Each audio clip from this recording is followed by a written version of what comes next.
Students, welcome to Shubham classes. आज इस video में हम लोग देखने वाले हैं बैटरियों के बारे में। ठीक है, तो स्टार्ट करते हैं। बैटरियाँ व्यावसायिक सेल कह लीजिए या बैटरियाँ कह लीजिए, एक ही चीज़ है। बैटरियों का प्रयोग ऊर्जा के स्रोत के रूप में किया जाता है। किस स्रोत में किया जाता है, किस रूप में किया जाता है? हम ऊर्जा के लिए इस्तेमाल करते हैं बैटरियों को, राइट। वास्तव में बैटरियाँ क्या होती हैं, मैंने आपको पहले भी बताया हुआ है कि अगर कई सारी सेलों को आप एक साथ जोड़ दें, तो वो क्या बन जाती है, वो बैटरी कहलाती है, राइट। तो आप कह सकते हैं कि श्रेणीबद्ध सेल, यानी कि अगर एक से अधिक श्रेणीबद्ध सेल रहें तो उनको आप एक साथ कह सकते हैं बैटरियाँ, राइट। यह मूलतः क्या होती है, गैल्वेनिक सेल होती है जिसमें रिडॉक्स रिएक्शन होता है, जिसमें रिडॉक्स अभिक्रिया होती है, राइट। और जो रिडॉक्स अभिक्रिया होती है उसमें केमिकल एनर्जी जो है वो विद्युत ऊर्जा में परिवर्तित होती है। क्या होती है? हमारी केमिकल एनर्जी यानी रासायनिक ऊर्जा विद्युत ऊर्जा में कन्वर्ट होती है, राइट। उसके बाद मेनली आप कह सकते हैं कि ये तीन प्रकार के होते हैं। मेनली हमारे जो बैटरियां होती हैं वो तीन प्रकार की होती है। पहला है प्राथमिक सेल। जैसे कि नाम से समझ आ रहा होगा कि एक ही बार इसको यूज़ कर सकते हैं। प्राथमिक सेल का मतलब हो जाएगा कि एक ही बार करा जा सकता है, यानी कि एक ही बार प्रयोग किया जा सकता है। द्वितीयक सेल और ईंधन सेल दूसरे और तीसरे प्रकार के होते हैं। ठीक है, तो प्राथमिक सेल जैसे एक ही बार यूज़ किया जा सकता है। ईंधन सेल द्वारा ईंधन का इस्तेमाल होता है। और द्वितीयक सेल हम लोग देखते हैं क्या होता है। ठीक है, तो एक और प्रकार है शुष्क सेल। ठीक है, उसमें देख लीजिए क्या होता है। शुष्क सेल यानी ड्राई सेल होती है, छोटी सी सेल होती है जिसको आप अपने रेडियो में या घड़ी को अगर आप, जो आपके रिस्ट वॉच होती है उसको अगर आप देखेंगे पलट के, तो आप उसमें छोटी छोटी सेल्स लगती है बटन के शेप की, राइट। तो आप उसको कहते हैं ड्राई सेल, वो कहते हैं ड्राई सेल या शुष्क सेल बोलते हैं उसको। ठीक है, और जैसे लेज़र लाइट हुआ और भी बहुत प्रकार के जो छोटे छोटे इंस्ट्रूमेंट हैं जो बैटरी से चलते हैं उनमें यूज़ होने वाली ये बैटरी है ड्राई सेल। ठीक है, अब ड्राई सेल जो है इसकी संरचना इम्पॉर्टेंट है। ठीक है, एग्ज़ाम में आता है इसकी संरचना कि ड्राई सेल की संरचना क्या है। तो ड्राई सेल की यानी शुष्क सेल की संरचना हम देख लेते हैं थोड़ा सा। इस सेल में जस्ते का एक पात्र होता है। जस्ता एक प्रकार का, आपको पता है, अलॉय होता है। इस सेल में जस्ते का एक पात्र होता है जो एनोड का भी कार्य करता है। ठीक है, क्या करता है? एनोड का भी कार्य करता है। ग्रेफाइट की छड़ जो ग्रेफाइट की छड़ जो चारों ओर MnO2 तथा कार्बन के मिश्रण से घिरी होती है।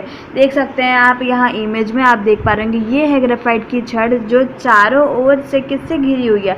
MnO2 से। यहाँ पर आप देख पा रहे होंगे MnO2 और कार्बन चूर्ण। ठीक है, MnO2 और कार्बन चूर्ण के साथ क्या मिला हुआ है यहाँ पर? Ammonium chloride. ठीक है, अमोनियम क्लोराइड और जिंक क्लोराइड का भी पेस्ट भरा होता है। तो आप देख सकते हैं कि इस इमेज में आप देख सकते हैं कि ये जैसे मैंने आपको बताया कि इस सेल में जस्ते का एक पात्र होता है। तो जस्ते का ये एक पूरा पात्र है जिसमें ग्रेफाइट की छड़ लगी हुई है जो कि कैथोड की काम करेगी। ठीक है, और जो जस्ता हमारा जो रहेगा वो यूज़ होगा एनोड के रूप में। ठीक है, तो आपको बताया मैंने, ग्रेफाइट की जो छड़ है उसके आजू बाजू में, उसके चारों ओर में MnO2 और कार्बन चूर्ण का जो पेस्ट रहेगा वो रहेगा। साथ ही NH4Cl और ZnCl2 का भी एक पेस्ट यहाँ पर आपको मिलने वाला है। ठीक है, तो ये हो गया हमारा शुष्क सेल का संरचना। ठीक है, शुष्क सेल का संरचना हमने देख लिया। अब हम लोग देख लेते हैं कि शुष्क सेल में होने वाली, इलेक्ट्रोड पर होने वाली अभिक्रियाएं कौन कौन सी हैं। तो शुष्क सेल में एनोड और कैथोड हमने देख लिया था। एनोड पर जिंक का होगा ऑक्सीडेशन यानी ऑक्सीकरण होगा। एनोड पर जैसे कि आप देख पा रहे हैं जिंक जो था वो 2 इलेक्ट्रॉन का लॉस करके जिंक 2+ में चला जा रहा है, यानी कि यहाँ क्या हो रहा है? ऑक्सीकरण हो रहा है जिंक का।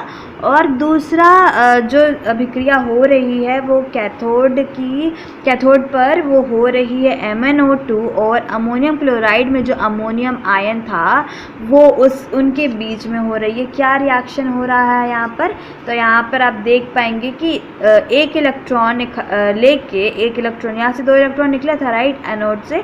उसमें से एक इलेक्ट्रॉन लेके NH4+ MnO2 आपस में रिएक्ट करके यहाँ पर हमें देने वाले हैं OOH MnOOH प्लस NH3। तो क्या हो रहा है, यहाँ से एक हाइड्रोजन आयन NH4 प्लस में से एक हाइड्रोजन आयन निकल के इस तरफ इसके पास चला जा रहा है, राइट। तो क्या बन जा रहा है, MnOOH और NH3। तो ये हो गया हमारा एनोड पे होने वाला रिएक्शन, ये हो गया हमारा कैथोड पे होने वाला रिएक्शन। अगर आप पूर्ण सेल रिएक्शन देखें यानी कंप्लीट सेल रिएक्शन देखें तो आप इन दोनों को जोड़ दीजिए। जब जोड़ेंगे तो हम देख पाएंगे कि Zn plus MnO2 plus NH4 plus gives MnOOH plus NH4 NH3 और Zn2 प्लस। तो ये मिल गया हमारा ये पूर्ण सेल रिएक्शन यानी पूर्ण सेल अभिक्रिया, राइट। अभिक्रियाओं में अमोनिया गैस के रूप में मुक्त जो अभिक्रिया है उसमें अमोनिया गैस के रूप में मुक्त नहीं होती है।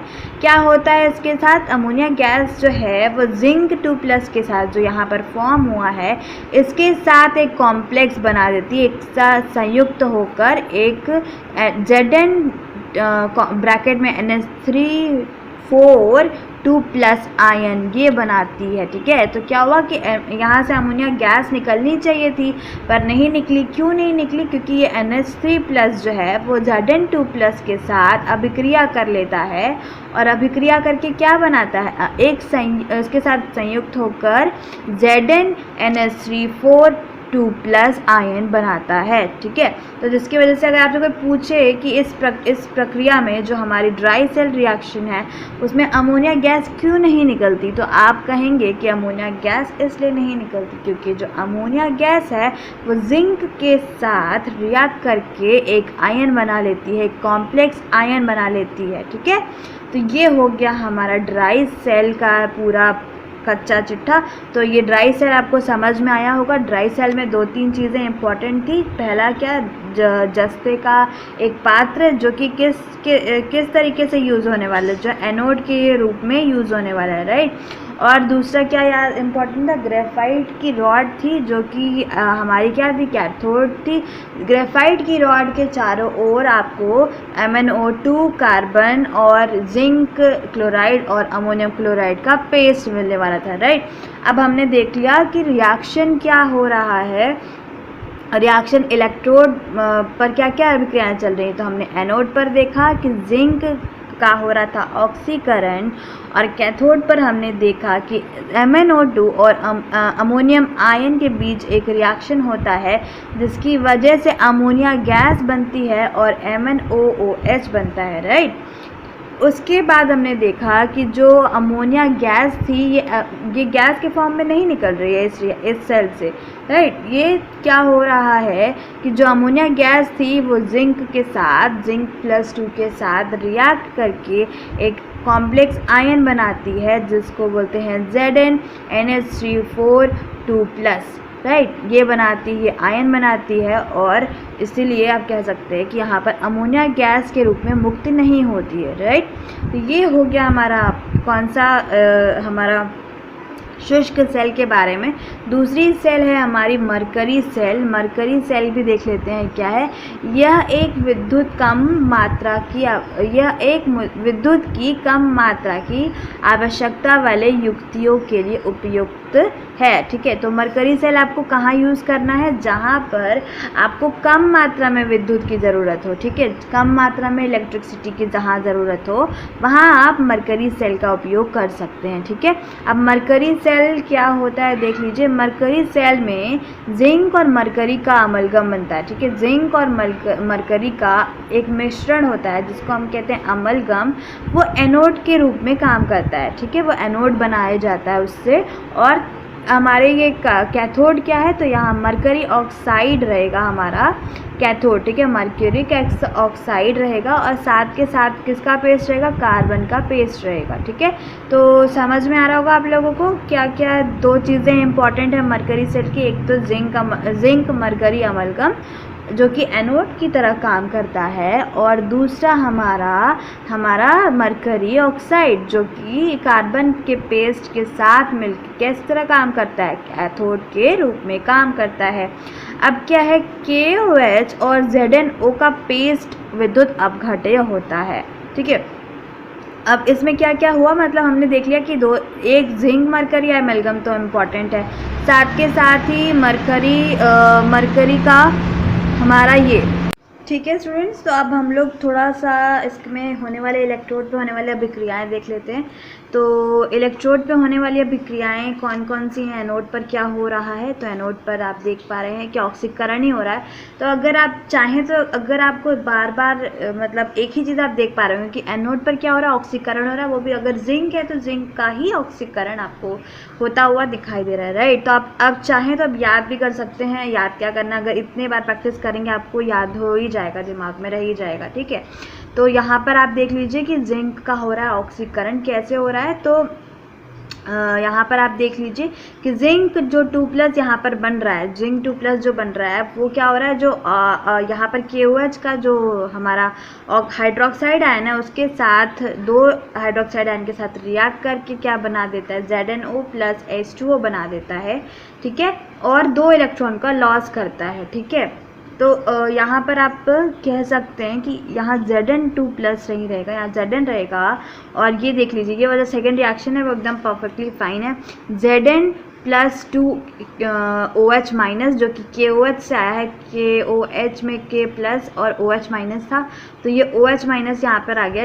Zn के साथ 2 OH- रिएक्ट करेगा तो ZnO+ H2O बनेगा, और साथ के साथ ही क्या बनेगा, 2 इलेक्ट्रॉन का लॉस होगा। तो जो नेट रिएक्शन हो रहा है, मतलब जिसका ऑक्सीकरण हो रहा है, आप कह सकते हैं कि वो ये है, जिंक है, ठीक है। अब कैथोड पे देख लीजिए, ये होने वाला रिएक्शन था एनोड पर। अब कैथोड पे देख लीजिए, तो कैथोड पर आप देखेंगे कि जो वाटर यहाँ पर फॉर्म हुआ है एनोड में जो वाटर फॉर्म हुआ है, वो एनोड में का वाटर प्लस 2 इलेक्ट्रॉन जो यहाँ पर रिलीज हुआ है वो रिएक्ट कर रहा है मरकरी ऑक्साइड से, यानी HgO से, और साथ बन क्या रहा है यहाँ पे Hg, यानी मरकरी यहाँ पर जो 2+ में था वो बन जा रहा है वो 0 में, यानी कि यहाँ पर उसका क्या हो रहा है, अपचयन हो जा रहा है, मरकरी का अपचयन हो रहा है। वो 2 से उसका ऑक्सीडेशन स्टेट कितने में चला जा रहा है, 0, यानी कि इसका अपचयन हो रहा है।